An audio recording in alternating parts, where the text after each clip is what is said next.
Right, welcome to another lesson in high school ICT. In this lesson I want to show you how we use the query wizard to create a query and how we use wildcards, which is the little asterisks and other icons to pull certain data. Okay, so what we're going to do, we're going to first click on create, and in your queries grouping you've got query wizard and query design. We did this query design, we went over how to use that in the previous lesson. So we're going to click on query wizard, simple query wizard. Okay, again you've got these buttons. You can choose to take individual fields across, or you can take them all across, or you can pull certain individual fields back that you don't want, or you can pull them all back. In this instance I'm going to use all of my fields. Make sure that you've chosen the correct table that you want to use. There might be more than one table. In this instance there's only the one. Click next, leave it at detailed, click next. Make sure that you give it the correct name, and please look at your exam. The examiner will specify how you are to label your query. Then we're going to click modify the query design and click finish, and you will see that this looks exactly the same as when we went and created a query using query design. The difference was that we had to actually pull the table across, but with the wizard it does all that for us. And you can see all the fields are showing, all of them are ticked. Please bear in mind that the examiner might ask you to pull certain data, but only certain data needs to show. So let's say they say only show the name, surname, and maybe the email address or something like that. Then you would simply go and click on these little buttons over here, the check buttons, and deselect the ones that you don't want. Okay, I'm going to leave them on for demonstration purposes.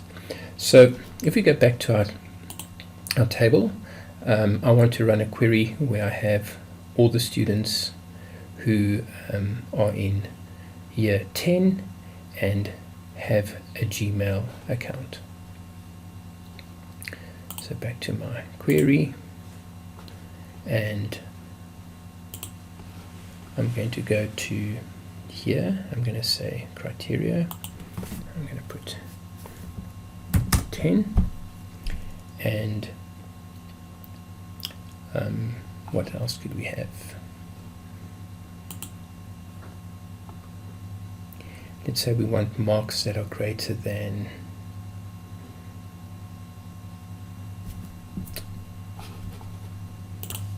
72%. So at marks maybe for maths, I'm going to put greater than 72, and let's just leave it at that. And if I run my query, okay, and it pulls John Brown, year 10, and his math mark is greater than 72. And if I look at the table, you can see that John Brown, year 10, his math was 89. Here was another year 10, was 71, 65, so that's what I wanted. Okay, what I'd like to do now is to show you how we use the wildcard. And as I said, you can use the asterisk, there's a question mark, there's a hashtag, there's the asterisk dot asterisk as well. And I'm going to pull all the people who have a Gmail account. So let's go back to our design view, and I'm going to take this out. And in email I'm going to say I want any name at gmail.com. Run that. Okay, so I have the two at gmail.com. I could change that and say I want anybody at at any email account.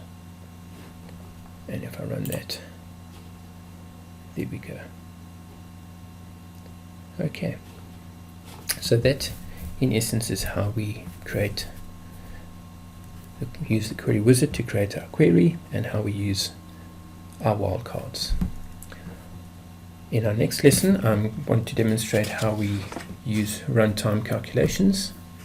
Until next time then, take care.